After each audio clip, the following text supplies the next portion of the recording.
کہتا ہوں عکس مصطفی، میری مراد فاضل نوجوان عالم نبیل فاضل جلیل حضرت العلام صاحبزادہ محمد اسامہ رضا مصطفی صاحب زیدہ مجدہ مبلغ ادارت المصطفیٰ انٹرنیشنل، بڑے ادب سے گزارش کرتا ہوں اپنے ملفوظات عالیہ سے ہمارے قلوب و اذہان کی تازگی فرمائیں۔ جتنی بڑی شخصیت ہیں اتنا بڑا ہی نعرے کا جواب دیں۔ نعرہ تکبیر، ہاتھوں کو بلند کر کے ذرا نعرہ رسالت، اتنا زور سے پہلے شاید نہیں کہا لیکن اب کہوں گا، اتنا زور سے نعرے کا جواب دیں جو وہ یہی ہے اللہ اس کے رسول کا ذکر کیا جائے اور سنا جائے۔ نعرہ رسالت، نعرہ رسالت، نعرہ رسالت، نعرہ حیدری، حسینیت، حسینیت، یزیدیت۔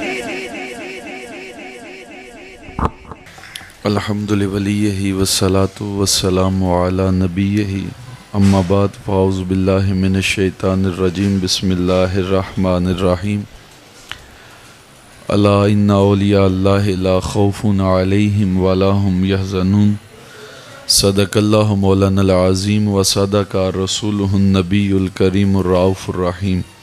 اللہم نور قلوبنا بالقرآن وزین اخلاقنا بالقرآن ونجنا من النار بالقرآن وادخلنا فی الجنة بالقرآن۔ قال اللہ تبارک و تعالی فی شان حبیبہ مخبرا وآمرا، ان اللہ وملائکتہ یصلون علی النبی یا ایھا الذین آمنوا صلوا علیہ وسلموا تسلیما۔ الصلاۃ والسلام علیک یا رسول اللہ وعلی آلک واصحابک یا حبیب اللہ، الصلاۃ والسلام علیک یا نبی رحمہ وعلی آلک واصحابک یا رسول الملاحم۔ تمام حمد و ثنا، تعریف و توصیف اللہ جل وعلا کی ذات ببرکات کے لیے جو خالق کائنات بھی ہے اور مالک شہجہات بھی، اور درود و سلام کا نذرانہ حضور نبی مکرم رسول محتشم، اللہ کے پیارے امت کے سہارے، رب کے محبوب دانائے غیوب، نیر بطحا رازدار ما اوہا، شاہد ما طغا، صاحب علم نشرہ، سید انس و جاں، سرور لالا رخاں، نیر تاباں، سرنشین مہوشاں، جلوائے صبح ازل، نور ذات لم یزل، باعث تکوین عالم، فخر آدم و بنی آدم، مالک رقاب امم، فخر عرب و عجم، نور مجسم، شہنشاہ بنی آدم، معصوم آمنہ احمد مجتبی، حضرت محمد مصطفیٰ صلی اللہ علیہ وآلہ وسلم کے حضور ناز میں اپنی عقیدتوں، ارادتوں، محبتوں کا خراج پیش کرنے کے بعد، معزز محترم محتشم سامعین کرام، برادران اسلام، نہایت واجب الاحترام، السلام علیکم ورحمۃ اللہ وبرکاتہ۔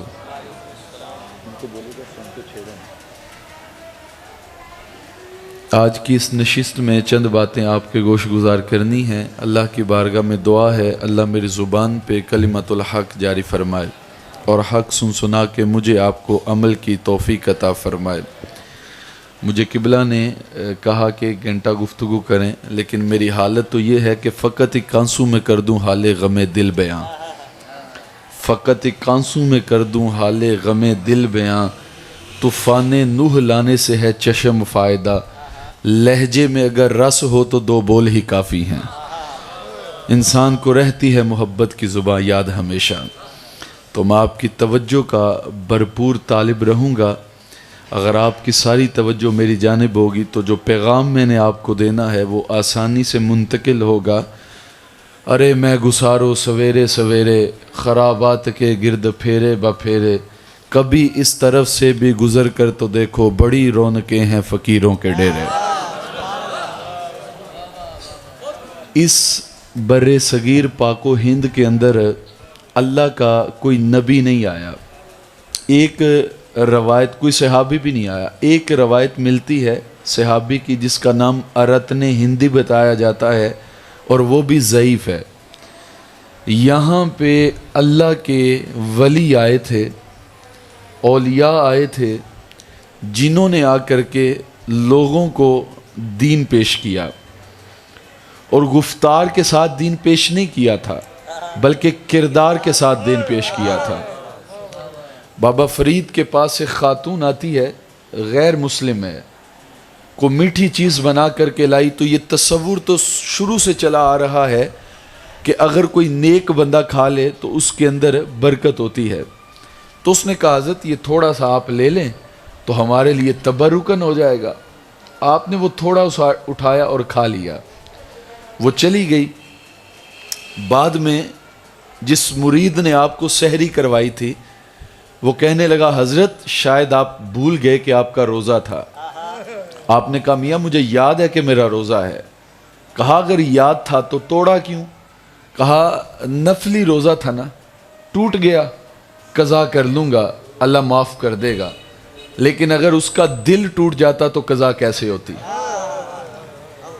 اس کردار کے ساتھ دین پیش کیا۔ خواجہ نظام الدین اولیاء نے اپنی خانقاہ کے باہر لکھ کے لگوایا تھا، آنے والوں سے ذات نہ پوچھی جائے، آنے والوں سے پوچھا جائے اسے حاجت کس چیز کی ہے۔ اس کی حاجت کو پورا کر کے اس کو دین پیش کیا گیا۔ ان اولیاء نے جب دین پیش کیا اپنے کردار کے ساتھ تو لوگ ان کے گرد جمع ہونے لگے، اور انہوں نے پوچھا کہ ہمیں بتاؤ کس دین کو ماننے والے ہو؟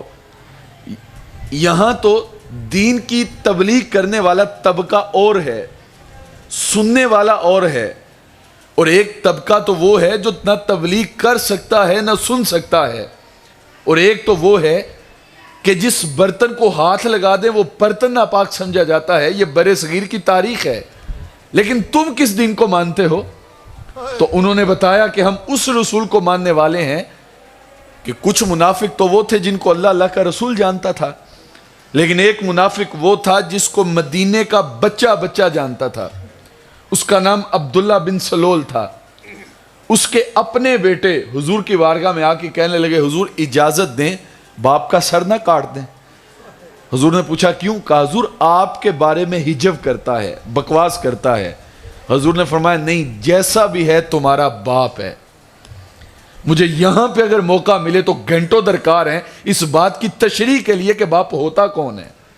حضور تو فرماتے ہیں جیسا بھی ہے تمہارا باپ ہے، چے جائے باپ سفید داڑھی والا ہو، باپ 5 وقت کا نمازی ہو۔ میں تو کہتا ہوں ہم تو اتنے عقیدت والے لوگ ہیں کہ ہم استاد کے ہاتھ چومتے ہیں، ہم پیر کے ہاتھ چومتے ہیں، اور یقیناً با ادب لوگوں کا یہ وتیرہ ہوتا ہے۔ وفا شعار خون کی یہ علامت ہے، جس استاد نے زمین سے اٹھایا اوج ثریا پہ پہنچایا اس استاد کے ہاتھ چومنے چاہیے۔ جس پیر نے رب کا قرب دیا اس پیر کے ہاتھ چومنے چاہیے، ادب کا تقاضا ہے۔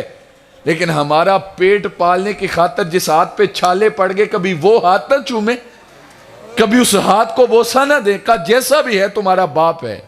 چلے گئے، بعد میں باپ مر گیا، بچہ جانتا تھا یہ منافق ہے۔ پھر بیٹے آئے، حضور ہمارا باپ مر گیا ہے تو کیا آپ چادر نہیں دیتے کہ باپ کو کفن دے دیں؟ اور خیال تھا کیوں دیں گے؟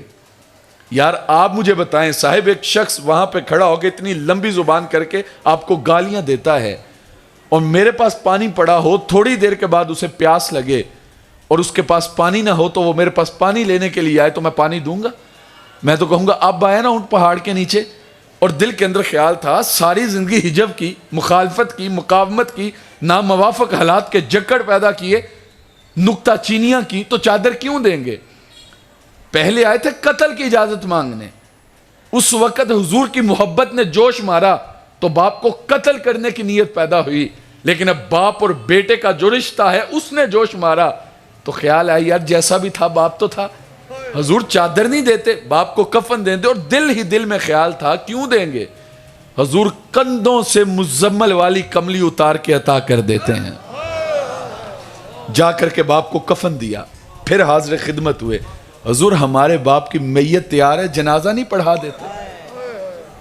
اللہ اکبر، مرنے کی طرف دیکھ نہ جینے کی طرف دیکھ، جب چوٹ لگے دل پہ مدینے کی طرف دیکھ۔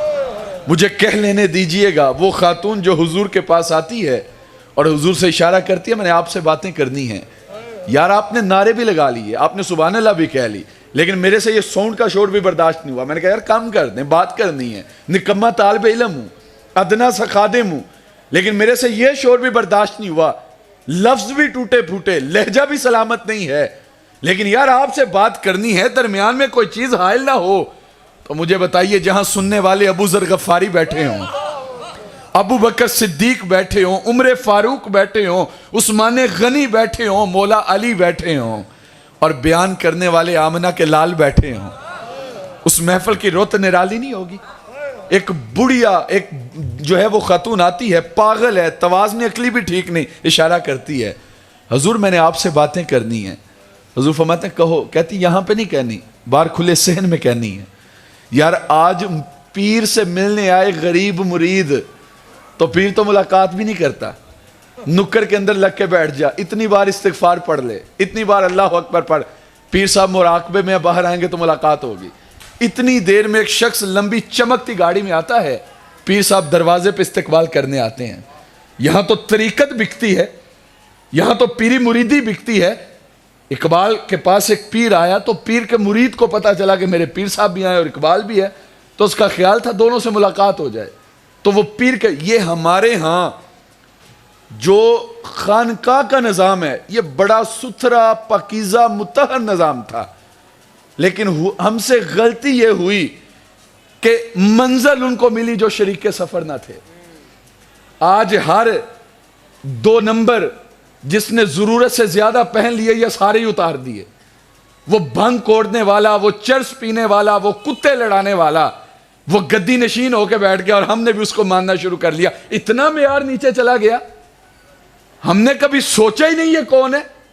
ہم جا کے اس کے ہاتھ میں ہاتھ دے رہے ہیں, اپنی عقیدتیں اس کو دے رہے ہیں. اور میاں جو 100 لے کے تمہیں دولت کا تویز دے رہا ہے اس کے پاس ہے کیا؟ وہ تو خود 100 پہ تویز دے رہا ہے.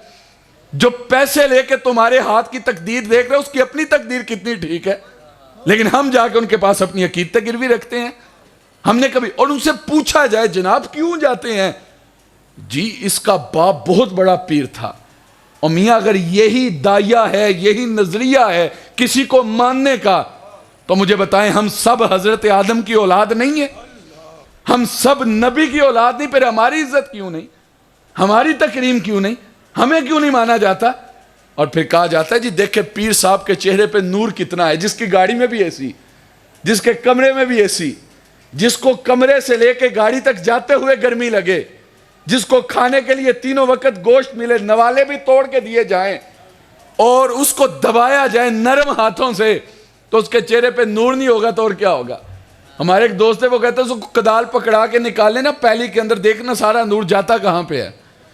میاں اس کو ماننے بیٹھ کے, اور لوگ اندھی عقیدت والے, جی کچھ ہے تو لوگ جا رہے ہیں نا, اتنے لوگوں کا ہجوم لگا ہے, مجمع لگا ہے, کچھ ہے تو جا رہے ہیں نا. تو میں کہتا ہوں یار جو مندروں میں جا کے منتیں مانتے ہیں ان کی منتیں وہاں پہ پوری نہیں ہوتی, پھر بتوں کو ماننا شروع کر لیں کہ کچھ ہے تو جا رہے ہیں نا. یہ تو دائیہ ہی نہیں تھا, یہ تو کوئی طریقہ ہی نہیں تھا, یہ تو کوئی حل کار ہی نہیں تھا ناپنے کا. ہمارے نزدیک کسی کو ماننے کا جو معیار تھا, یا وہ اللہ کا قرآن تھا یا رسول اللہ کا فرمان تھا. ہم نے دونوں کو پس پش ڈال دیا. یہ جو خانقاہی نظام ہے یہ بڑا خوبصورت نظام ہے کہ پیر کے پاس امیر مرید بھی آئے گا, غریب مرید بھی آئے گا. اب جب پیر کے پاس غریب مرید آیا, اس نے آ کر کے اپنا دکھڑا سنایا, حالات بڑے سخت ہیں, آٹا بڑا مہنگا ہے, کھانے کے لیے کچھ نہیں, بیٹی کی شادی کرنی ہے. اب چاہیے تو یہ تھا پیر اس کی مدد کرتا, لیکن پیر کے پاس کچھ بھی نہیں, تو کوئی بات نہیں. پیر رات کو مصلی بچھا لیتا, آنسو بہاتا, مالک بندہ تیرا تھا, آیا میرے پاس تھا مجھے تیرا سمجھ کے, یہ بھی تیرا کرم کہ مجھے تیرا سمجھ رہے, وگرنہ اس کو کیا پتا کہ میں کتنا گناہگار ہوں. مالک بندہ تیرا ہی تھا, آیا میرے پاس مجھے تیرا سمجھ کے, اس کے آنے کی لاج رکھ لے. اللہ اکبر. اچھا غوث اعظم کے پاس ایک خاتون آتی ہے اور آ کہتی ہے حضرت دعا کرے نا اللہ مجھے اولاد دے. داتا صاحب کشف المحجوب کے اندر لکھتے ہیں پیر اتنی دیر تک پیر نہیں بنتا جب تک لوہے ازل پہ مرید کی تقدیر نہ دیکھ لے. اور میں آپ کو ایک راز کی بات بتاؤں, ہمارے کہاں کہا جاتا ہے جی میں نے فلاں کی بیعت کی, میں نے پیر پکڑا. مولانا رومی کہتا ہوں میاں تو کون ہے پکڑنے والا, کبھی کسی غلام نے بھی آقا کا انتخاب کیا ہے؟ تو نے پیر نہیں پکڑا، پیر نے تجھے پکڑا ہے۔ اللہ اکبر۔ تو خیر غوث اعظم کے پاس ایک خاتون آتی ہے اور آ کر کے کہتی ہے کہ حضور دعا کریں اللہ مجھے اولاد دے، میرے پاس اولاد نہیں ہے۔ صحیح بخاری کی حدیث ہے، حضور فرماتے ہیں جب کوئی بندہ اللہ کا ہو جاتا ہے تو پھر اللہ اس کا ہو جاتا ہے، اللہ اس کی زبان بن جاتا ہے، اللہ اس کے ہاتھ بن جاتا ہے۔ مطلب کیا کہ جو وہ چاہتا ہے اللہ وہ کر دیتا ہے۔ ایک شخص تھا مجذوب، اس نے لکڑی کے کھڑاؤں پہنے ہوئے تھے۔ مجذوبوں کی رمز اپنی ہوتی ہے۔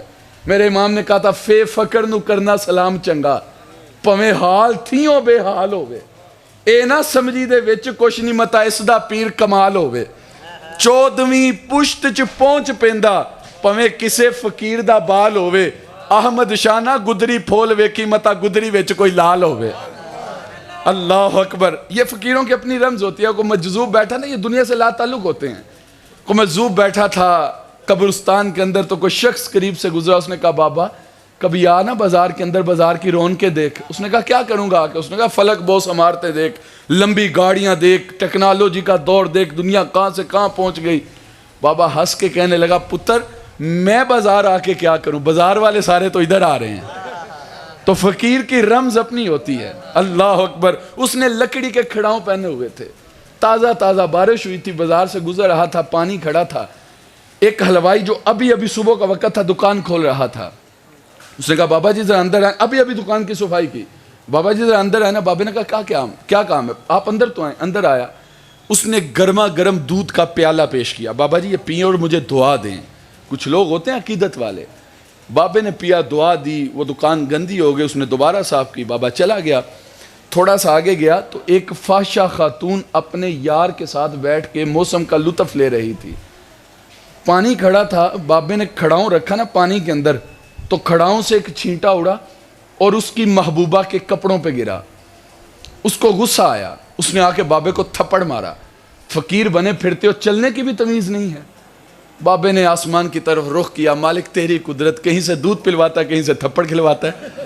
اللہ اکبر۔ تند تندور تے ہڈاں دا بالن، اساں آہاں نال تپایا، کپ کپ مکیاں پیڑے کیتے اتے عشق پلیتھن لایا، تاندی ہانڈی ماندہ سالن اتے لون صبر دا پایا، غلام فریدہ میں ساری تیری تینو وجہ یقین نہ آیا۔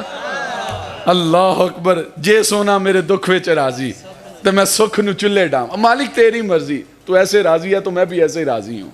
وہ آگے چلا گیا، وہ کپڑے بدلنے کے لیے سیڑھیوں پہ چڑھنے لگی، پاؤں پھسلا، موقع پہ ایسی گری، موت واقعہ ہو گئی۔ شور مچ گیا، فقیر نے بددعا دی، قیمتی جان ضائع ہو گئی۔ قاضی کے پاس فتویٰ گیا، قاضی نے کہا پکڑ لو اس کو، ابھی شہر عبور نہیں کرنے پایا تھا، پکڑ لیا گیا، قاضی کی خدمت میں حاضر کیا گیا۔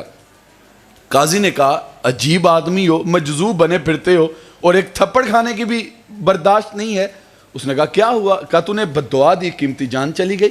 اس نے کہا واللہ میں نے کوئی بددعا نہیں دی۔ کہا پھر تو نے آسمان کی طرف منہ اٹھا کے کہا کیا تھا؟ اس نے کہا میں نے تو کہا تھا مالک تیری قدرت، کہیں سے دودھ پلواتا ہے کہیں سے تھپڑ کھلواتا ہے۔ تو اس نے کہا پھر جان کیوں گئی؟ اس نے کہا بادشاہ قاضی صاحب بات تو سیدھی سیدھی ہے، تمہاری عقل میں نہ آئے تو میں کیا کروں؟ اس نے کہا وہ کیا؟ اس نے کہا قاضی صاحب اصل یہ یاروں کی لڑائی ہے۔ اس نے کہا وہ کیسے؟ اس نے کہا میرے کھڑاؤں سے چھینٹا اڑا، اس کی محبوبہ کے کپڑوں پہ گرا، اس کے یار کو غصہ آیا، اس نے مجھے تھپڑ مارا، پھر میرے یار کو بھی غصہ آ گیا، تو اس کا یار جو کر سکتا تھا اس نے کیا، میرا یار تو علی کل شیء قدیر ہے۔ کہا اللہ کے نام پہ قسم دے دیں، اللہ قسم نہیں موڑتا۔ اللہ اکبر۔ تو غوث اعظم کے پاس خاتون آتی ہے، حضرت دعا کریں میرے پاس اولاد نہیں ہے۔ آپ لوح ازل پہ دیکھتے ہیں اولاد تو مقدر میں نہیں، تو دعا کی مالک اولاد دے دینا، میرے پاس آئی ہے۔ تو اللہ نے فرمایا تو جانتا ہے اس کے مقدر میں اولاد نہیں؟ تو آپ کہنے لگے مالک تو جانتا تھا نا اس کے مقدر میں اولاد نہیں؟ جانتا تھا تو میرے پاس بھیج کے مجھے رسوا ضرور کرنا تھا۔ جب تو جانتا تھا اس کے مقدر میں اولاد نہیں تو میرے پاس کیوں بھیجا؟ اللہ نے اس خاتون کو 4 بیٹے عطا کر دیے۔ کہ اللہ کے نام پہ قسم ڈال دے، اللہ قسم نہیں موڑتا۔ یہ تو خانقاہی نظام تھا، یہ تو ستھرا نظام تھا۔ اب پیر کے پاس امیر مرید بھی آ رہے، غریب مرید بھی آ رہے، غریب نے آ کے دکھڑے ہوئے ہیں، پیر رات کو مصلی بچھا کے بیٹھ جائے، صبح امیر مرید ملنے کے لیے آ گیا، اس نے نذرانہ پیش کیا تو پیر صاحب نے پکڑا اور مصلی کے نیچے رکھ لیا۔ اگلی بار جب وہ غریب مرید آیا تو چپکے سے نذرانہ پکڑا، اس کے ہاتھوں میں تھما دیا۔ اس کی حاجت بھی پوری ہو گئی اور کسی کو اس کی مفلسی کا پتہ بھی نہیں چلا. نظام تو یہ تھا. تو پیر صاحب کے پاس آیا مرید ملنے, اقبال بھی بیٹھا تھا. تو پیر صاحب کے پاس آ کے اس نے اپنے دکھڑے کے حاضر حالات بڑے سخت ہیں, 100 کا مقروض ہوں, دعا کریں اللہ قرضے سے رہائی دو. اس وقت 100 کا قرضہ بڑی بات تھی. تو خیر وہ جاتے ہوئے جب جانے لگا تو اس نے نذرانے کے طور پہ 10 روپے کا نوٹ نکالا اور پیر صاحب کی خدمت کی. ہر بندے سے نذرانہ قبول بھی نہیں کیا جاتا, یہ بات ذہن میں رکھیے گا. خیر پیر صاحب نے وہ پکڑا, وہ چلا گیا تو اقبال کی بے ساختہ ہنسی نکل گئی. تو پیر صاحب نے پوچھا اقبال تو ہنسا کیوں ہے؟ اس نے کہا حضرت آپ کی دعا کی قبولیت پہ ہنسا ہوں. کہا وہ کیسے؟ کہا جب آپ کے پاس آیا تھا تو 100 کا مقروض تھا, جب اٹھ کے گیا تو 110 کا ہو چکا تھا. یار آپ وہ 10 پکڑتے اس کو واپس دیتے, میاں یہ قرضہ ادا کر دینا تمہارے 90 باقی رہ جائیں گے. وہاں پہ اقبال نے کہا تھا ہم کو تو میسر نہیں مٹی کا دیا بھی, اور گھر پیر کا بجلی کے چراغوں سے ہے روشن. قم باذن اللہ جو کہہ سکتے تھے رخصت ہوئے, خانقاہوں پہ رہ گئے مجاور اور غور کن. میراث میں آئی ہے مسند ارشاد ان کو, زاغوں کے تصرف میں عقابوں کا نشیمن. نذرانہ نہیں سود ہے یہ پیران حرم کا, ہر خقہ سالوس کے اندر ہے مہاجن. شہری ہو دیہاتی ہو مسلمان ہے سادہ, مانندے بتاں پجتے ہیں کعبے کے برہمن. یہ پیر ہیں جو خدا بن کے بیٹھے ہیں.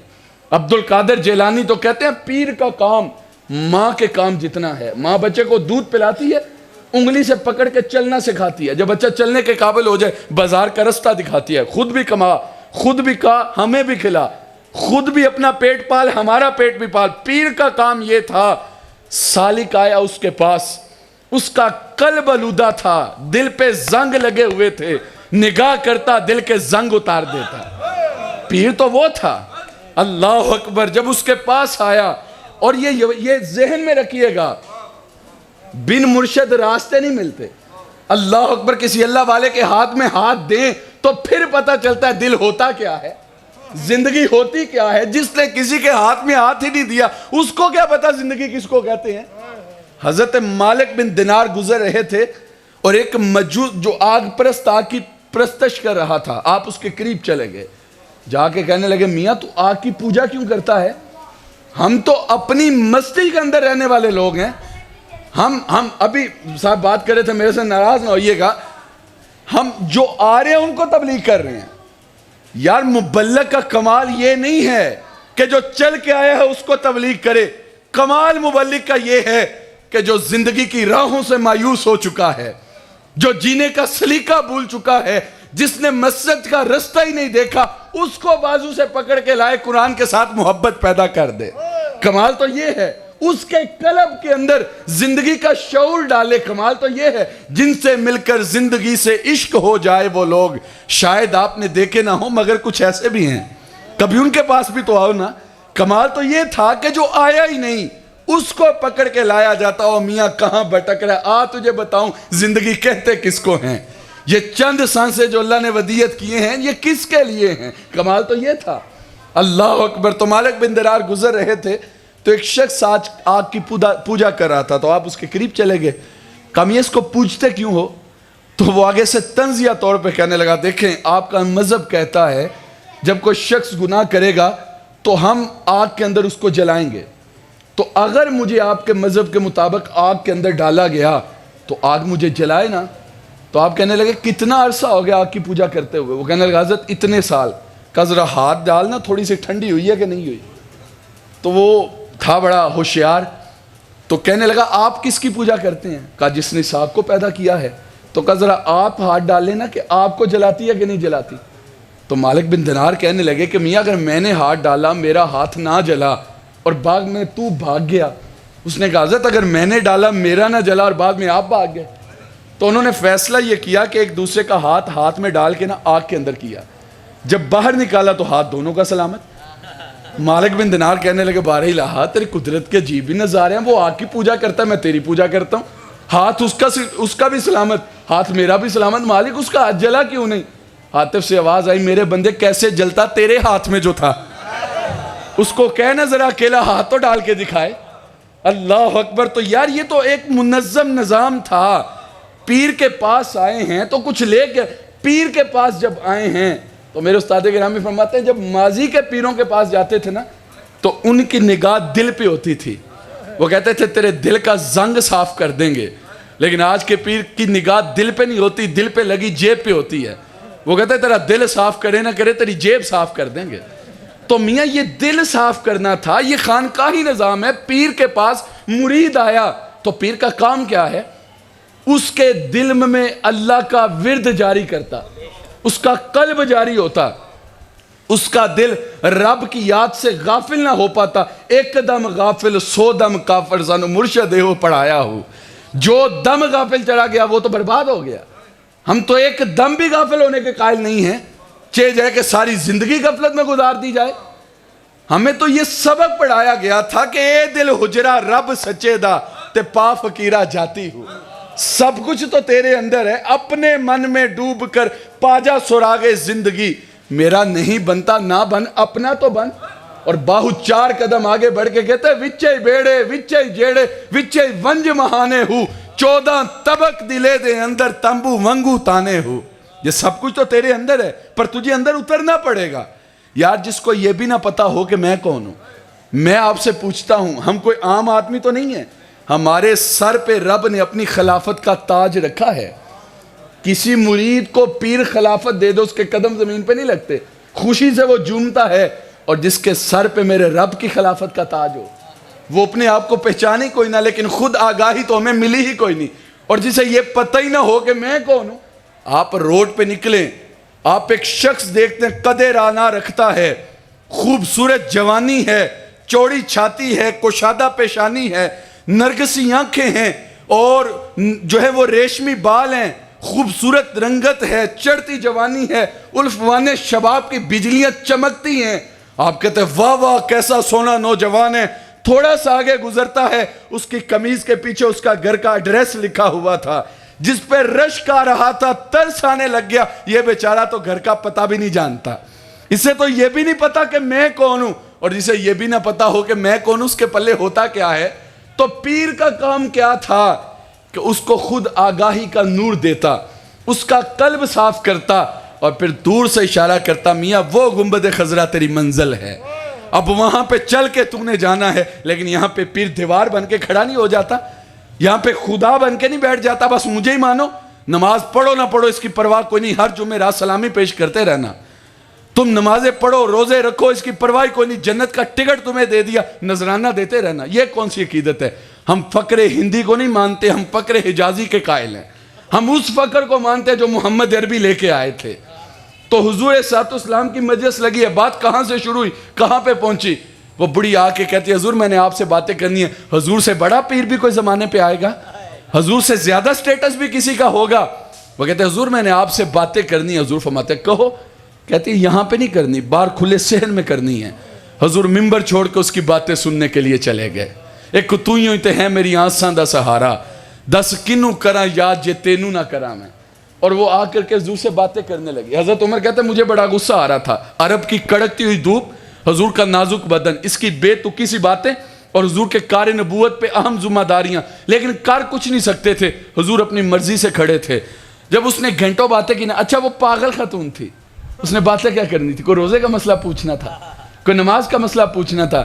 حضور سے کہتے ہیں حضور یہ مجھے پاگل پاگل کہتے ہیں، ان کو کہیں نہ مجھے نہ کہا کریں، یہ مجھے پتھر مارتے ہیں ان کو منع کریں نہ مجھے پتھر نہ مارا کریں۔ مجھے پھر وہ لہجہ یاد آیا پنجابی کا کہ آساں دے بوئے کھول دے، درداں دے وڑکے تھول دے، دکھاں دے جکڑ جل دے، اکھاں چوں ہنجو ڈول دے، لوں لوں دا سینہ پاڑ دے، آقا جی دل نوں ساڑ دے۔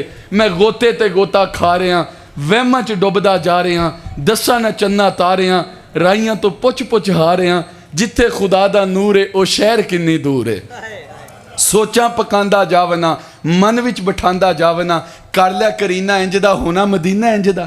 ویلے نے ڈاڈے یا نبی، پلے نہیں ساڈے یا نبی، امتی تو ہاڈے یا نبی، بیٹھے تو راڈے یا نبی، ہجران دے پھنیر شوک دے، مڑ مڑ کے ایہو کوک دے، آون مراداں پک کے، قسمت لے جاون تھک کے، بہ جاواں جس دم تھک کے، اکھ ذرا کو لگ جاوے ہوا ذرا کو وگ جاوے خواباں چ پھیرا پا کے مکھڑے تو کملی چاہ کے آقا آکھن آ کے آئے دورو چل کے ہو کے سلیم پر کے الفت دے ڈاپو تر کے دل نو آنند آ گیا سانو پسند آ گیا. اور وہ آ کر کے حضور سے مخاطب ہو کے کہہ رہی حضور مجھے پتھر مارتے ان کو منع کریں نا مجھے نہ مارا کریں. حضور کہتا ہے میں منع کر دوں گا نہیں ماریں. گھنٹوں باتیں کی پھر خود ہی تھک گئے اور کہنے لگے اچھا آپ بھی جائے میں نے بھی جانا ہے کبھی دوبارہ کام پڑا تو بلا لوں گی. وہ چلی گئی تو حضرت عمر کہتے ہیں میں قریب ہوا اور میں نے کہا حضور شاید آپ جانتے نہیں اس کا توازن عقلی ٹھیک نہیں ہے. جس کے پاس کھڑی ہوتی ہے گھنٹوں بیت جاتے ہیں اس کی باتیں ختم نہیں ہوتی. حضور پورے مدینے میں اس کی کوئی نہیں سنتا. حضور مسکرا کے بولے عمر جس کی کوئی نہیں سنتا میں بھی نہ سنوں. پیچھے سے اشارہ کیا کہا بڑھیا جب تیرے دکھ درد زیادہ ہو جائیں مدینے کی جس گلی کی نکر پہ چاہو محمد عربی کو کھڑا کر کے سنا لینا. یہ کردار جب اولیاء نے پیش کیا سگے باپ کے بیٹے باپ کو قتل کرنے پہ مائل حضور روک دیتے ہیں. چادر لینے آتے ہیں حضور عطا کر دیتے ہیں. اور پھر جب میت تیار تھی تو پھر آئے حضور ہمارے باپ کی میت تیار ہے جنازہ تو کبھی بھی نہیں پڑھائیں گے. حضور کہتے ہیں صحابہ باقی تبلیغ بعد میں کریں گے پہلے ان کے باپ کا جنازہ پڑھ لیں. حضور جنازہ پڑھنے کے لیے آتے ہیں. جنازہ پڑھ گیا صحابہ کی جانب رخ کیا کہا صحابہ میں جنازہ پڑھانے کے لیے کھڑا ہوا تو جبریل آ گئے اور آ کے کہنے لگے محبوب یہ اللہ فرماتا ہے اتنا عزلی بدبخت ہے کہ آپ 70 بار بھی اس کے لیے دعائیں مغفرت کریں نا میں اس کو معاف نہیں کروں گا. اگر اللہ کہہ دیتا آپ 70 بار دعائیں مغفرت کریں میں اس کو معاف کر دوں گا. حضور فرماتا ہے میں 70 بار اس کی نماز جنازہ پڑھا دیتا. اس کو قبر کے اندر اتارا گیا. میرے رسول تاخیر سے پہنچے. حضور نے فرمایا اس کو باہر نکالو. باہر نکالا گیا. کفن کی تنیاں کھولی. چرخ کوہن نے ایسا منظر دیکھا نہیں تھا. غلمان نے جنت بھی جھانک جھانک کے حوریں بھی دیکھ رہی تھی فرشتے بھی جھانک رہے تھے. مالک تیری قدرت کے عجیب نظارے ہیں. کبھی دشمنوں کے ساتھ بھی یہ سلوک کیا جاتا ہے. حضور اس کے کفن کی تنیاں کھولتے ہیں زبردستی اس کا منہ کھولتے ہیں اپنی انگلی کے ساتھ اپنا لعاب نکال کے اس کے منہ کے اندر ڈالتے ہیں. صحابہ آگے بڑھتے ہیں حضور یہ کیا ماجرا ہے. کہا شاید اللہ اس لعاب کی برکت سے اس کو معاف کر دے. 1400 منافق کھڑا تھا موقع پہ کلمہ پڑھ کے مسلمان ہو گیا. ہمیں تو یہ کردار دیا گیا تھا. ہمیں تو یہ خانقاہی نظام دیا گیا تھا. لیکن آج خانقاہیں ان کے ہتھے چڑھ گئیں جن کو خانقاہ کا تصور ہی معلوم نہیں تھا. اور پھر نقصان کیا ہوا انہوں نے لوگوں کو بے عملی کا درس دینا شروع کر دیا. میاں پیر وہ تو نہیں کہ جو زندگی کو سوکھا کر دے. پیر تو وہ ہے جو زندگی کو اور بھی زیادہ اوکھا کر دے. پوچھی ہے تو نے امامت کی حقیقت مجھ سے دعا ہے حق تجھے میری طرح صاحب اسرار کرے. دے کے احساس زیاں تیرا لہو گرما دے. تجھے فقر کسان چڑھا کے تیز تلوار کرے اور موت کے آئینے میں دکھلا کے تجھے رخ دوست زندگی تیرے لیے اور بھی دشوار کرے. ہے وہی تیرے زمانے کا امام برحق جو تجھے حاضر و موجود سے بیزار کرے. ہے فتنہ ملت بیضا امامت اس کی جو مسلم کو سلاتی کا پرستار کرے. ہمیں کسی شخص کو پوجنے کا حکم نہیں دیا گیا. ہمیں تو اپنے رب کی عبادت کا حکم دیا گیا تھا. لیکن پیر وہ آ گئے اور ہم دیکھیے میرے سے ناراض نہ ہوئیے گا. جب ہمیں پیر وہ چاہیے جو دم کرے تو میرے سر کا درد دور ہو جائے. مجھے پیر وہ چاہیے جو تویز دے تو میرے پرس سے نوٹ ختم نہ ہو. مجھے پیر وہ چاہیے جو دعا کرے تو میری بیٹی کا رشتہ ہو جائے. مجھے پیر وہ چاہیے جو نظر کرم کرے تو میری دکان سے گاہکوں کا رش ختم نہ ہو. تو پیر تو پھر ویسے ہی ملیں گے. نماز پڑھے نہ پڑھے تبلیغ کرے نہ کرے کتے لڑاتا ہو بٹیرے پالنے کا شوقین ہو نذرانوں پہ گھوڑے رکھنے کا شوقین ہو اس کی خانقاہوں پہ آپ کو لوگ ملے نہ ملے لیکن ہزاروں کی تعداد کے اندر جانور ملے. جی پیر صاحب کو شوق ہی بڑا ہے تو پیر تو ویسے ہی آئیں گے. ماضی کے اندر جب کوئی شخص نکلتا تھا پیر کی تلاش کے لیے تو اس کا مقصد کیا ہوتا تھا مجھے اللہ کا قرب ملے مجھے رب کی قربت نصیب ہو. تو پھر پیر بھی ویسے ملتے تھے. لیکن اب چونکہ ڈیمانڈ ایسی ہے تو معاشرے کے اندر پیر بھی ویسے ہی آگے. پھر دربار دیکھے انہوں نے. میرے سے ناراض نہ ہوئیے گا میری بات سخت بھی ہو تو برداشت کیجئے گا. معذرت کے ساتھ درباروں کو اوپر چادریں چڑھانے کا تصور کہاں سے آیا؟ آپ کسی ایسے شخص کے پاس جائیں کہ جس کا کاروبار یہ ہو وہ تویز داغا کرتا ہو دم کرتا ہو. آپ اس کے پاس جائیں جناب میرے حالات بڑے سخت ہیں، میرے بیٹے کا جو ہے وہ بیماری ختم نہیں ہوتی، میرے بیٹے کا رشتہ نہیں ہوتا، تو وہ آپ کو کہے کہ میاں یہ قرآن سے دوری کا نتیجہ ہے، تیرے گھر میں مصلی نہیں بچتا تو یہ نحوست اس کی ہے، تو اس کا کاروبار تو چل گیا. اس نے تو بھی رات کو ہی فوٹو سٹیٹ کروا کے رکھی تھی، کل اتنے آئیں گے تو اتنے ان کو دوں گا، فلاں کو اتنے دوں گا. تو وہ کہتا میاں تو ٹائم سے آ گیا، اگر ایک دن لیٹ ہو جاتا تو یہ تو چل جانے تھے. پھر وہ ذہنی مریض ہوتا ہے اور پھر ہر اتوار کے اتوار، ہر جمعرات کے جمعرات وہاں پہ چکر لگاتا ہے. پھر ظاہر سی بات ہے کہ ان کو کام ایسے چاہیے تھے، سال کے بعد ایک دن ایسا چاہیے تھا کہ یہ کمائی اتنی کر لیتے کہ پورا سال بھی کوئی نہ آتا تو یہ بیٹھ کے آرام سے کھا سکتے. میرے مسلک کے امام عشق و محبت، مجدد دین و ملت، الشاہ امام محمد رضا خان فاضل بریلوی، آپ نے نصیحت کی اپنے مریدوں کو، کہا بیٹا میں تمہیں تلقین کرتا ہوں. کہا حضرت کس چیز کی؟ کہا جب میں مر جاؤں تو مجھے کچی مٹی پہ لٹانا، میرے نیچے کو کھجور کی چٹائی بھی نہ رکھنا، مصلی تو دور کی بات ہے، عطر بھی نہ چھڑکانا. مریدوں نے کہا حضرت وہ کیوں؟ کہا میں نے رسول اللہ کی حدیث پڑھی ہے، دو ہی باتیں ہیں، یا تو قبر جنت کے باغوں میں سے باغ ہے یا جہنم کے گڑھوں میں سے گڑھا ہے.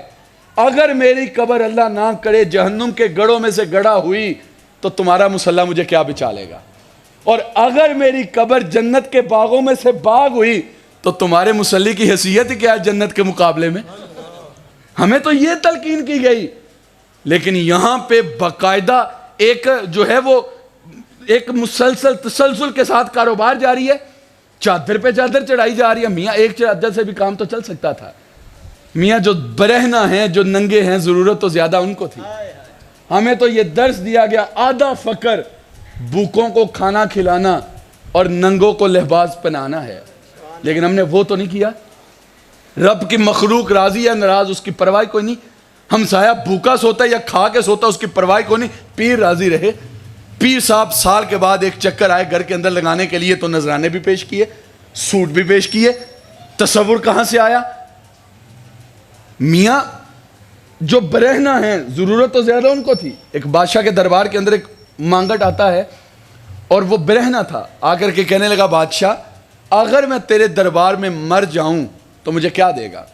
اس نے کہا ظاہری بات ہے تو میرے دربار کے اندر مرے گا تو میں تیرے لیے کفن کا انتظام کروں گا، دفن کا انتظام کروں گا. اس نے کہا بادشاہ جب میں مر جاؤں گا مجھے مٹی کے نیچے دفنا دیا جائے گا، مجھے چادر کی لوڑ تو کوئی نہیں، مجھے برہنہ بھی لٹا دیا جائے گا تو مجھے کوئی نہیں دیکھے گا. اللہ کا واسطہ چادر کی ضرورت اب ہے، چادر مجھے اب دے دے، مرنے کے بعد مجھے کفن نہ دینا، یہ احسان نہ کرنا. میاں انہوں نے تو کردار دیا تھا، انہوں نے تو اپنے اخلاق کے ساتھ لوگوں کو قریب کیا تھا، لیکن آج ہم اپنے اخلاق کے ساتھ لوگوں کو دور کرتے چلے جا رہے ہیں. اور پھر جو بھنگ کوڑنے والا، چرس پینے والا، نشہ کرنے والا وہ آ کے درباروں پہ بیٹھ جاتا ہے. پھر اس سے نقصان کس کو ہوتا ہے؟ ہمارے مسلک کو. جس کو کوئی قبول نہیں کرتا اس کو اہل سنت کے کھاتے میں ڈال دیا جاتا ہے. جی دیکھیں یہ بھی سنی ہے. میاں یہ سنی کہاں سے آ گیا؟ گالیاں بکنے والا، بد دعائیں دینے والا، نشہ کرنے والا، وہ ولی کہاں سے ہو گیا؟ ولی کا تصور ہی ہم نے غلط لیا. میاں ولی وہ تو نہیں کہ جس کے بدن سے بدبو آئے، 6 سال اس نے غسل نہ کیا ہو، مینڈیاں بنا کے رکھے، پاؤں کے اندر زنجیریں پہنے، ہاتھ کے اندر کڑے پہنے اور پھر کہے میں ولی ہوں. میاں ولی کے تو رویے سے بھی خوشبو آتی ہے.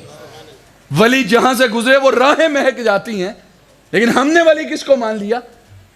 ابھی حضرت کربلا کا تذکرہ کر رہے تھے تو اقبال سے کسی نے پوچھا نا تصوف کیا ہے، تو اقبال کہتا ہے فقر اوریاں گرمییں بدر و حنین، فقر اوریاں بانگے تکبیر حسین، فقر قرآن احتساب ہست و بود، نور و باب مستی رقص و سرود. اقبال کہتا ہے ڈھول کی تھاپک پہ ناچنے کا نام تصوف نہیں ہے، بے پردہ خواتین کی مجلس بپا کر کے داد عیش دینے کا نام تصوف نہیں ہے، بلکہ کربلا کے تپتے ہوئے ریگزار میں حسین ابن علی کی للکار کا نام تصوف ہے. ہم تو اس تصوف کو ماننے والے ہیں. حسین سے بڑا سجادہ بھی کوئی دنیا پہ آئے گا، لیکن حسین ابن علی نے کہا جب بات دین پہ آئے تو پھر پیری مریدی نہیں دیکھی جاتی، پھر تو سب کچھ لے کے میدان عمل میں نکلا جاتا ہے، پھر تو اپنے بھی لوٹا دیے جاتے ہیں، بیگانے بھی لوٹا دیے جاتے ہیں، پھر تو پرواہ نہیں کی جاتی.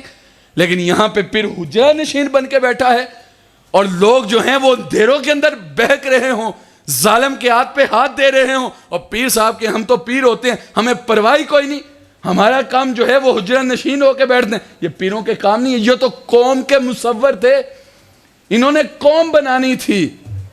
یار میں آپ سے پوچھتا ہوں، میری گفتگو لمبی نہ ہو، لیکن وہ کسی نے کہا تھا دل میں ہے درد و غم کے فسانے بھرے ہوئے، مدتوں سنائیں کو درد آشنا ملے۔ اللہ اکبر۔ یار جس قوم کی حالت یہ ہو کہ اس کی درس گاہوں سے استادوں کے فونوں سے برہنہ بچیوں کی تصویریں ملے، آپ سمجھ سکتے اس کو زندہ ہوتے ہوئے کتنا عرصہ لگے گا؟ یار استاد نے تو تربیت کرنی تھی۔ مجھے کسی نے میسج بھیجا تھا کہ وہ ایک استاد تھا، تو کسی جیب سے برآمد ہوئی، تو میں شرمندہ تھا کہ میں رسوا ہو جاؤں گا، لیکن آپ نے اس کو بتایا نہیں، چپکے سے اس کو چیز پکڑا دی۔ تو استاد ہنس کے کہنے لگا، پتر مجھے بھی آج ہی پتا چلا وہ چیز تجھ سے ملی تھی، تلاشی لیتے وقت میں نے بھی اپنی آنکھیں بند کر لی تھی۔ استاد تو یہ تھا، اس نے تربیت کر کے قوم دینی تھی۔ لیکن یار یہ تو دنیاوی استاد تھے، تو جو روحانی استاد ہیں، جنہوں نے دل کی تربیت کرنی تھی، جنہوں نے ان کو صاف کرنا تھا، وہی بہک گئے۔ اسی کشتی کو ہے خوف تلاطم صد حیف، منہ موڑ دیے تھے جس نے بڑھتے ہوئے طوفانوں کے۔ ہم تو 313 بھی ہو تو جبل کی آنکھوں میں آنکھیں ڈال کے بات کرتے ہیں، ہم تو 72 بھی ہوں تو 30,000 کے لشکر جرار کے مقابلے میں نکلتے۔ ہم نے انفرادی طاقت تو کبھی دیکھی نہیں تھی، لیکن 1 ارب 60 کروڑ کے قریب لوگ کلمہ پڑھنے والے ہوں، 56-57 اسلامی ملک ہوں، اور ہمارے قرآن کو کوئی سرے عام آگ لگا دے، ہمارے پیغمبر رسول کی توہین ہو، ہم کچھ بھی نہ کر سکیں، پھر ڈوب کے مرنے کا مقام نہیں ہے۔ میاں ہمیں کیا ضرورت ایسے پیروں کی؟ نکل کر خانقاہوں سے ادا کرنا ہوگی رسم شبیری، ہمیں خانقاہوں سے نکلنا ہوگا، اور وہ نظریہ جو امام حسین امام علی مقام لے کے کربلا کے میدان میں آئے تھے، اس نظریے پہ کھڑا ہونا ہوگا، پھر جا کے امت بنے گی، اور امت کا بکھرا ہوا شرازہ اکٹھا ہوگا۔ اقبال شکوہ کرتا ہے، منفعت ایک ہے اس قوم کی، نقصان بھی ایک، حرم پاک بھی، اللہ بھی، قرآن بھی ایک ہی سب کا نبی ہے، ایمان بھی ایک، کچھ بڑی بات تھی ہوتے جو مسلمان بھی ایک۔ لیکن آج امت رسول جو ہے وہ ٹکڑوں کے اندر تقسیم ہو گئی، ہر شخص نے 1.5 اینٹ کی مسجد رکھ کے اپنی بنیاد کھڑی کر لی۔ دین تو وہ ہے جس کی تبلیغ میں کرتا ہوں، باقی جو کچھ کرے وہ تو سارے فارغ ہیں۔ یہ نظریہ اپنے ماننے والوں کو دیا گیا، یہ نظریہ کہاں سے آیا؟ یہ ہمارے وہ فقر نہیں تھا جو فقر حجازی تھا، یہ فقر ہندی ہے۔ ہمیں فقر حجازی حاصل کرنا ہوگا، اور لازمی نہیں ہے کہ آپ کسی دربار پہ جائیں اور وہاں پہ چلا کر کے بیٹھیں اور پھر وہ آپ کو ملے گا۔ یار فقر حجازی تو قرآن سے نصیب ہوتا ہے، فقر حجازی تو رسول اللہ کے فرمان سے ملتا ہے۔ میں آخری بات کر کے اپنی گفتگو کے اختتام کی طرف آتا ہوں۔ ہم باہر نہ بھی دیکھیں تو سب کچھ تو ہمارے اندر ہے۔ اللہ ارشاد فرماتا ہے وَفِي أَنفُسِكُمْ أَفَلَا تُبْصِرُونَ، وہ تمہارے اندر بستا ہے، تم دیکھتے نہیں ہو۔ کبھی اندر بھی تو اتر کے دیکھو نا۔ ایک جواہری تھا، بات اپنے اپنے نصیب کی ہوتی ہے۔ وہ ایک کلی تھا، آپ جانتے ہیں جب ریل گاڑیاں چلتی تھی تو کلی ہوتے تھے، اور وہ سامان اٹھاتے تھے لوگوں کا۔ جب کوئی ٹرین سے اترتا تو اس کا سامان اٹھا کے اس کو منزل تک پہنچاتے۔ تو ایک شخص ٹرین سے اترا تو ایک بوڑھا شخص آگے بڑھا، اس کا بیگ اٹھا کے کندھوں پہ رکھا، پتر جانا کہاں پہ؟ فلاں جگہ پہ۔ اس کو لے کے چلنے لگا۔ راستے کے اندر نماز عصر کا وقت آیا، اس نے کہا پتر میری عادت ہے، میں نے کبھی نماز قضا نہیں کی، لیکن اب میں تیرا مزدور ہوں نا، تیری غلامی میں ہوں، تو اگر اجازت دے تو نماز نہ پڑھ دوں۔ کچھ لوگ ہوتے ہیں نا، ایک بوڑھا شخص تھا تو اس کے پاس قیمتی سامان تھا، اس نے سامان اٹھایا، پشت پہ رکھا، نماز کی نیت کر لی۔ ایک وہاں سے نوجوان گزرا، اس نے کہا بابے کے عجیب کام ہے، دیکھو قیمتی سامان پشت پہ رکھا اور نماز پڑھنے لگا ہوا ہے، اور اگر کوئی سامان اٹھا کے لے گیا۔ خیر وہ وہاں پہ کھڑا ہو گیا کہ جب سلام پھیر کے فارغ ہوگا تو میں اس کو سمجھاؤں گا، بابا آندہ یہ کام نہ کرنا۔ بابا سلام پھیر کے فارغ ہوا تو کہا بابا تو کیا کر رہا تھا؟ کہ نماز پڑھا تھا۔ تو کہا سامان کو آگے رکھ لیتا۔ کہا اگر آگے رکھتا تو میرا نماز کے اندر دھیان اس کی جانب نہ ہوتا، اس کی جانب ہوتا۔ ہم تو نماز بھی کھڑے ہوں پڑھنے کے لیے تو دکان کا حساب بھی چل رہا ہوتا ہے، فلاں سے اتنے لینے ہیں، فلاں کو اتنے دینے ہیں۔ تو اس نے کہا اس لیے یہ میرے راستے کے اندر حائل ہوتی، میں نے اٹھا کے پیچھے کر دیا، رب سے ملتے ہوئے میرے سامنے کوئی چیز نہ آئے۔ تو غصے سے کہنے لگا بابا کوئی اٹھا کے لے جاتا, کس کے آسرے پہ چھوڑ کے نماز پڑھ رہا تھا؟ بابا مسکرا کے کہنے لگا پتر اسی کے آسرے پہ جس نے تجھے یہاں پہ کھڑا کر دیا. تو بات تو اپنے اپنے نصیب کیا. اس نے کہا پتر اگر تو اجازت دے نماز نہ پڑھ لوں. اس نے سوچا عصر کا وقت ہے, کتنا کو ٹائم لگے گا, آپ نماز پڑھ لیں. نماز پڑھنے کے لیے بابا مسجد کے اندر چلا گیا, وہ وہاں پہ کھڑا ہوا, لوگ نماز پڑھ کے باہر آگے, بابا اندر ہی ہے. اس کو غصہ آیا کہ سارے لوگ آ گئے ہیں, 4 رکھتے تھی, بابا ابھی بھی اندر کھڑا ہے. اس نے ایک قدم مسجد کے اندر رکھا تو دیکھا بابا بیٹھ کے کچھ پڑھ رہا ہے. تو وہ غصے سے کہنے لگا بابا کیڑی شے تینوں باہر نہیں آن دیندی. تو بابا مسکرا کے کہنے لگا پتر وہی جڑی تینوں اندر نہیں آن دیندی. میری توفیق بھی ہے تیرے کرم کا صدقہ, یہ قدم اٹھتے نہیں اٹھائے جاتے ہیں. اقبال نے کہا تھا تیرے کعبے کو جبینوں سے سجایا ہم نے, تیرے قرآن کو سینوں سے لگایا ہم نے, صفحہ دہر سے باطل کو مٹایا ہم نے, نوئے قرآن نوئے غلامی سے نو انسانی کو غلامی سے چھڑایا ہم نے. پھر بھی ہم سے گلا ہے کہ ہم وفادار نہیں. ہم وفادار نہیں, تو بھی تو دلدار نہیں. لہجہ بڑا سخت تھا, لیکن جب جواب شکوہ ہے تو سارا نشہ اتر گیا.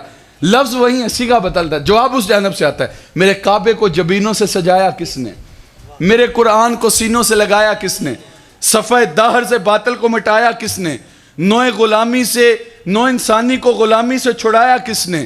تھے تو وہ آبا تمہارے ہی, تم کیا ہو, ہاتھ پہ ہاتھ درے منتظر فردا ہو.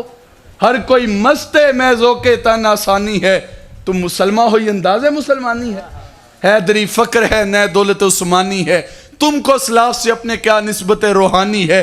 وہ معزز تھے زمانے میں مسلمان ہو کر, تم خار ہوئے ہو تارک قرآن ہو کر. میں ہاتھ کھڑے نہیں کرواتا, میں پوچھتا نہیں, لیکن میں اپنے اندر اتروں, آپ اپنے اندر اتریں. جس قرآن کو لے کر کے حسین ابن علی کربلا کے میدان میں گئے تھے, کتنا عرصہ ہو گیا ہم نے اس قرآن کو کھول کے نہیں دیکھا. تو پھر جادو ٹونے نہ ہو, پھر نحوستے نہ برسیں, پھر نظر بد نہ ہو, پھر عصیب نہ ہو. تو صاحب وہ قرآن جو امت کے متحد ہونے کی ضمانت ہے, اور جو اولیاء کا فیضان ہے اور پیغام ہے, ہمیں اس قرآن پہ اکٹھا ہونا ہوگا. صاحبو یہی کربلا کا پیغام ہے, یہی حسین ابن علی کا پیغام ہے. آؤ میں آپ کو دعوت فکر دیتا ہوں. ہم اندھی تقلید کے قائل نہیں ہیں, بلکہ وہ کسی نے کہا تھا نہ شب پرستم کہ حدیث خواب میں گویم.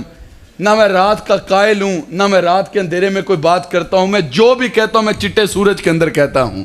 ہم اندھی عقیدت کے قائل لوگ نہیں ہیں, بلکہ میں آپ کو دعوت فکر دیتا ہوں.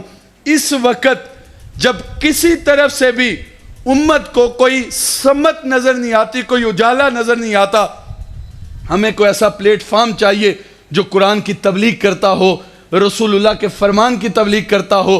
تو پھر صاحب آؤ ادارۃ المصطفیٰ کے ساتھ جڑ جاؤ, اور صاحب ادارۃ المصطفیٰ, بانی ادارۃ المصطفیٰ پیر زادہ رضا ثاقب دامت برکاتہم القدسیہ کے کندھے کے ساتھ کندھا ملا کر کے کھڑے ہو جاؤ. ادارۃ المصطفیٰ یہ کسی تنظیم کا نام نہیں ہے, بلکہ یہ ایک مشن کا نام ہے. یہ وہ تحریک ہے جس حسین ابن علی کے خون سے پھوٹتی ہے. یہ وہ مربوط نظم ہے کہ جس کی سوچ کربلائی ہے, جس کی فکر حسینی ہے, جہاں سے پیرت طریقت کا درس نہیں ملتا, بلکہ امت کو امت بننے کا درس ملتا ہے. تو صاحب آؤ اس پیغام کو لے کر کے نکلو. زمانے پہ کوئی کان ایسا نہ رہے, گھر نہ رہے جس گھر کے اندر حدیث رسول کا نور نہ پہنچے. میں اپنے حصے کا کام کروں, آپ اپنے حصے کا کام کریں, اور ادارۃ المصطفیٰ کے پلیٹ فارم پہ اکٹھے ہو کر کے ہم حضور سے یہ عہد کریں, حضور جیئیں گے تو آپ کے لیے, مریں گے تو آپ کے لیے. اور جس پیغام کو لے کر کے حسین ابن علی نے اپنا خانوادہ لوٹا دیا, ہم اس پیغام کو گرنے نہ دیں. مجھے بتائیں حسین نے نیزے کی نوک پہ بھی قرآن کی تلاوت کو نہیں چھوڑا, اور جب قرآن کو آگ لگائی جاتی ہے حسین کے قلب اطہر پہ کیا گزرتی ہوگی. قیامت کے دن حسین رضی اللہ تعالیٰ عنہ ہمارے گریبانوں کو پکڑیں گے نہیں کہ میاں میں نے تو 6 ماہ کا اصغر بھی نہ چھوڑا اور تم نے اس کی قدر کیا کی. میں نے اپنے بچے اس لیے کٹوائے تھے, میں نے اپنے عزہ و کربہ اس لیے پیش کیے تھے تاکہ میرے قرآن کو آگ لگائی جاتی اور تم گھروں کے اندر بیٹھ جاتے. تمہارے بچے اکبر سے زیادہ قیمتی تو نہیں تھے, تمہارے معصوم حضرت اصغر سے زیادہ قیمتی تو نہیں تھے, لیکن تم نے قرآن کے لیے کیا کیا. تو صاحب ایسا نہ ہو ہمیں شرم سے سر جھکانا پڑے, کچھ نہ کچھ ایسا ضرور کر کے جائیں کہ ہم امام عالی مقام کو پیش کر سکیں کہ حضور دیکھیں ہم نحیف تھے, ہم کمزور تھے, ہم ظالم کا گلا تو نہیں دبوچ سکتے تھے, لیکن ہم نے کتنے ذہنوں کو جہتیں دے دی، ہم نے کتنے دلوں کو زاویے دے دیے، ہم نے کتنے لوگوں کو قرآن کا نور دے دیا اور یہ پیغام دیا آفاق کے ہر گوشے میں قرآن سنا کر دم لینا، اب رکنا نہیں، اب تھمنا نہیں، فردوس میں جا کر دم لینا۔ صاحب جو اسلام کا آغاز کرتا، جو جس کام کا آغاز کرتا ہے، حضور فرماتے جب تک وہ کام ہوتا رہے گا اس کے نامہ اعمال میں نیکیوں کا اندراج ہوتا رہے گا۔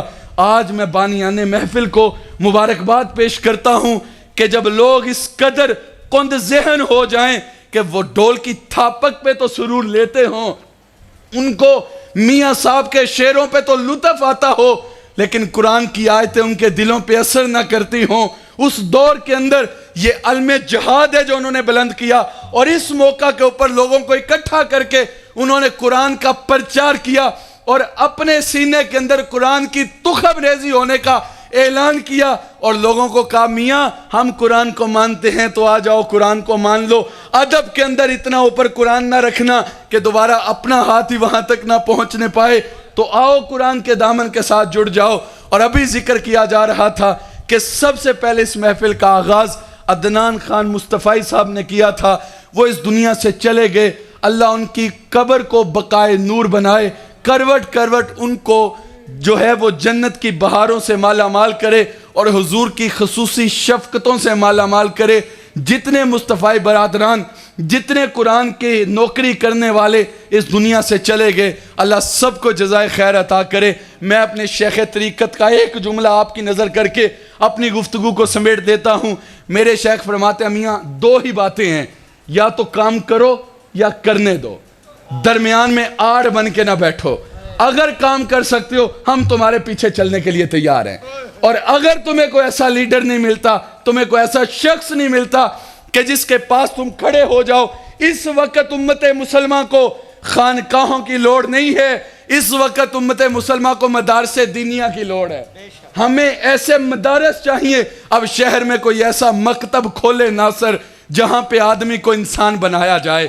ہم نے اتنا علم پڑھ لیا کہ معدنیات زمین کی تہ کے اندر کہاں پہ ہیں ہم وہ بھی دیکھ لیتے ہیں، پہاڑوں کی کوک کے اندر سونا کتنے فیصد ہے ہم نے وہ بھی دیکھ لیا، پانی کی تہ کے اندر موتی اور گونگے کہاں پہ ہیں ہم نے وہ بھی دیکھ لیے۔ لیکن صاحب اب سب سے زیادہ پڑھنے والا جو سبق ہے وہ سبق انسانیت ہے۔ کتابوں پہ لکھی تحریریں تو بہت پڑھ لی، آؤ اب لوگوں کے چہروں پہ لکھے عنوان بھی پڑھنا سیکھو۔ اگر تمہارے پاس کوئی ایسا شخص نہیں ہے تو پھر صاحب میں تمہیں دعوت فکر دیتا ہوں، آؤ امیر اعلیٰ ادارۃ المصطفیٰ میرے شیخ محترم، میرے استادی، میرے ملجا و آقا کے ہاتھ پہ ہاتھ رکھو اور یہ عہد کرو کہ ہم حضور کی امت کے لیے جئیں گے، ہم قوم بن کے رہیں گے، ہم مسلک بن کے نہیں ابھریں گے، ہم امت بن کے ابھریں گے۔ آ ملیں گے سینہ چاکانے چمن سے سینہ چاک، بزم گل کی ہم نفس باد صبا ہو جائے گی، شبنم افشانی پیدا کرے گی میری سوز و ساز، اس چمن کی ہر کلی درداشنا ہو جائے گی، آسماں بھی سحر کے نور سے ہوگا آئینہ پوش اور ظلمت رات کی سی ماپ پا ہو جائے گی۔ آنکھ جو کچھ دیکھتی ہے لب پر آ سکتا نہیں، محو حیرت ہوں کہ دنیا کیا سے کیا ہو جائے گی، شب خریزاں ہوگی آخر جلوہ خورشید سے، یہ چمن معمور ہوگا نغمہ توحید سے۔ انشاءاللہ وہ وقت آئے گا زمانے کے ہر گھر کی ہر چھت کے اوپر جھنڈا میرے رسول کا لہرائے گا، اب جس کے جی میں آئے وہ پائے روشنی، ہم نے دل جلا کے سر عام رکھ دیا۔ وآخر دعوانا ان الحمدللہ رب العالمین۔